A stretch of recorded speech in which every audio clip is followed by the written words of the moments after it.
Hello, homies. Do you happen to live under a rock? If the answer is no, you've probably played or have at least heard of Helldivers 2. Even if you don't play this game regularly, you can at least feel its presence on the internet nowadays. Helldivers 2 has exploded in popularity lately and has received massive amounts of praise from almost everyone. It's seriously crazy to think that a company like Arrowhead isn't even considered AAA, yet they compete and even surpass the bigger fish in the pond. Or is it crazy? Helldivers 2 works as a successful game while bigger games around it tend to fall flat. Why is that? Well, in this video, I'm going to try to figure that out by briefly going over the gameplay mechanics and features of Helldivers 2 to see what makes this game so fun before seeing what AAA games do in a similar fashion, in order to see why their features don't give us the same satisfaction as Helldivers 2 would. This kind of video is nothing like what I normally make, but I figured it would be fun to do, so if you think this video is great or you have some feedback in the end, don't be afraid to let me know in the comments below. Alright, enough of that. Let's dive right in.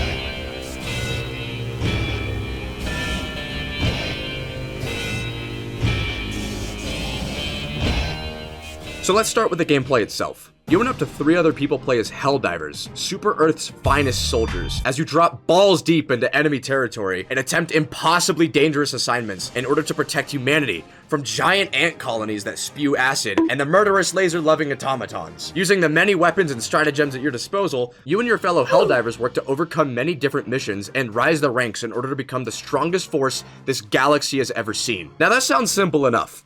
And it is, but it's kept fresh and fun due to the variety of missions that you can do and the freedom to achieve your goal in many different ways. You can blitz through a mission and focus solely on complete and utter liberation, or you can take the scenic route and collect valuable resources and extra goodies that are scattered across every mission. The arsenal that Helldivers let you play with is absolutely insane. With a massive array of guns and abilities to choose from, you can play for hundreds of hours without ever using every possible combination of loadout and equipment. The stratagems are a great example of this. Each mission, you could equip your Helldiver with a few of these Dance Revolution grenades to aid you in battle, almost like a power-up of sorts. There are stratagems that focus on delivering fast payloads of explosives and bullets to quickly assist you in tough situations, orbital bombardments that rain hell upon a massive area, support weapons that act as a third special gun for you to carry. Hell, there's even a freaking exosuit if you're into that. Unlocking the stratagems doesn't take much. You just have to play the game, and you'll earn the credits over time. Using samples that you find during missions, you can also purchase upgrades for your Super Destroyer itself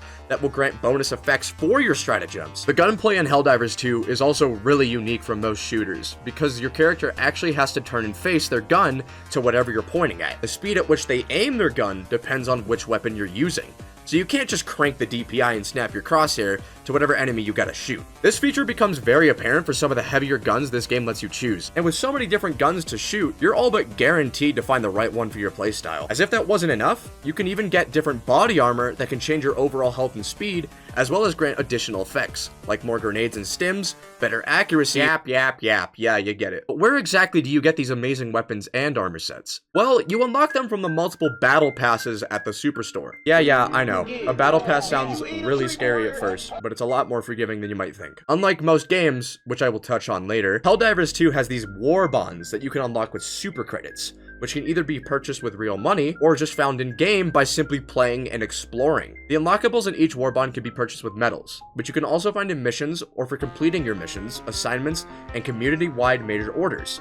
In other words, you can spend your money to unlock more cool equipment, or you can just play the game and never spend a dime while still earning everything that a paid user could obtain. A major order is a sort of big quest that every Helldiver is assigned, and usually involves a new growing threat that needs to be taken care of, such as dispensing tons of weed into the atmosphere to get all the bugs high as hell, or a sudden surprise invasion fleet of automatons that needs to be pushed back immediately. These major orders are not only directly influenced by the community of players itself, but they will also directly affect the overall growth and progression of the game. For example, those exosuits I mentioned earlier, we actually quote-unquote unlocked those mechs because of the major order that we completed in the past. There's probably more that I could mention here, but I think you get the point. For as simple as Helldivers 2 is as a game, the sheer level of content, replayability, and community involvement makes it a shining beacon of light in the dark, dismal wasteland that most other games seem to fall into nowadays. Now, this isn't to say that Helldivers is the only good game that has come out recently. There are definitely some good gems that have been produced in the past year or so that would even deserve their own video of praise, but this is not that video. With that being said, I think it's time to shift our focus onto other recent AAA titles that aren't met with quite this level of appreciation. Remember the Battle Pass war bonds I mentioned earlier? Unlike Helldivers 2, most other games that include a similar Battle Pass, which is a lot of games nowadays, will sometimes come with these scummy features to make you more invested in them. Not because it's fun, but because you feel like you have to get involved or you're missing out, like dark patterns or strict deadlines. Oh shit. You'll probably hear people refer to this as FOMO, the fear of missing out, and Battle Pass players will utilize FOMO to ensure their player base is practically foaming at the mouth for these passes and seasons whenever they arrive. Helldivers 2 might have a Battle Pass system of sorts, but the lack of time limit or need to actually pay with real money means the player base will actually grind them out of their own passion for the content they provide, rather than the feeling of meeting a quota or some silly stupid time limit. These subpar Battle Passes are one of the many features that AAA titles are criticized for in the first place, and all are usually made for the same purpose. You guess what it is? I'll give you a hint, it starts with an M. I want mommy. Money. Money, in my opinion, is what seriously divides a good game from a typical AAA flop. Games like Helldivers 2 are clearly created with the idea of making a fun and enjoyable experience for everyone. That is why it's a $40 game that you never have to spend another penny to play. That's more of an option for those who want to. But I mean, a game that asks you to pay over $100 for the full release and a season pass for a single player title? Seriously? Oh, wait, you could just pay $18 a month? Oh, never mind. All is well. Many AAA titles in the past year, and even beyond that, have been seriously criticized by their respective fans for being far too greedy and focusing way too much on the profit of a game that the developers seem to have forgotten that they are selling a fucking game to their fans. Do you guys not have phones? Yeah, you guys.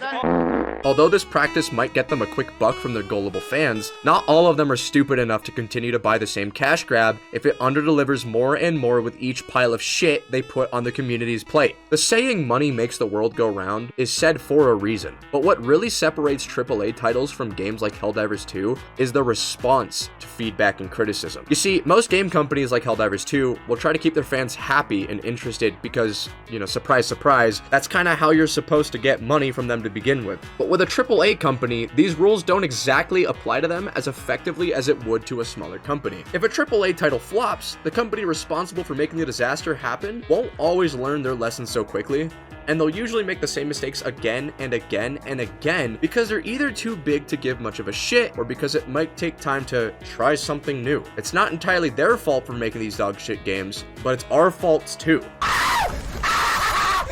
If a game doesn't sell well, they won't try that kind of game again. But it's the fact that no matter what, there's some people out there that still eat up these AAA titles and pay for whatever the hell the game asks them to pay for. That is why these game companies continue to produce these products. Companies will simply see that people are buying their products and think, oh yeah, this works, let's just do it again. Completely ignoring the fact that a large chunk of their community does not approve of this kind of content. Another thing Helldivers did right was publish their game in a complete state.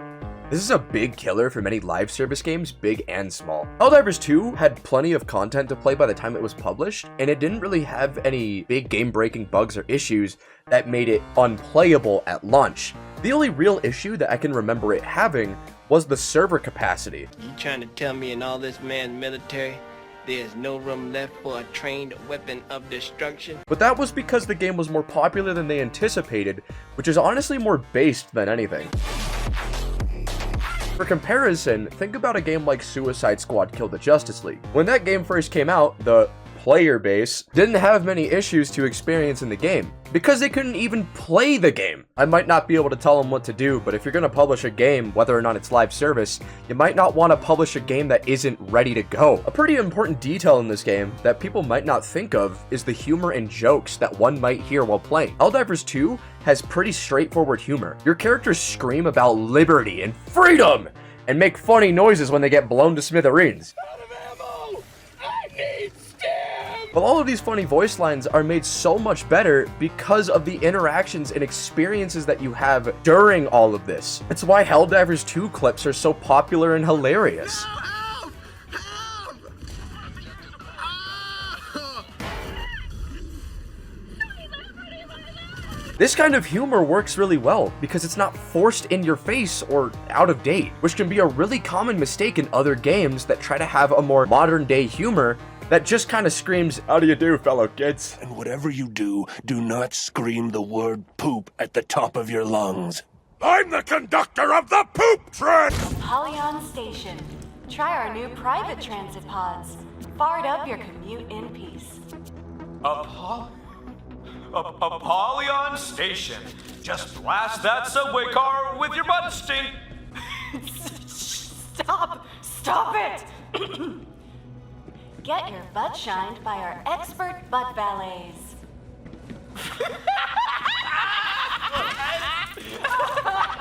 Brother, this guy stinks! But, you know, I'm stepping a little too far out of topic here. We need to come back and remember why I'm even bringing this up in the first place. Helldivers 2 is a game that costs $40, and it's packed with loads of fun content and gameplay that you can spend hours upon hours eating up without ever getting bored. At the same time, bigger companies are making more and more expensive games that focus way less on the content and fun factor of their product and more on how much money they can get from the people who choose to play it. If that's not a wake-up call, I don't know what is. It might not really be fun to admit any of this, but there is some good that comes out of this. Helldivers 2 is a perfect example that smaller titles can actually compete with and surpass that of a AAA title now. And hopefully this trend will continue to the point where big game companies can no longer get away with using scummy tactics and nostalgia to create mountains of wasted revenue, as they will be outperformed by their little brothers in the game industry. Who knows, maybe one day we'll see more and more AAA Ws. Like, that's the dream for me. Anyways, that's about it. If you think I was correct or incorrect about anything, please don't be afraid to let me know about it in the comments below. This is really my first time making this kind of content, and I really wanted to try something new for this channel now that I've returned. So I'll try to make more videos like this if you guys like that idea. Alright, that's it. Bye bye, homies.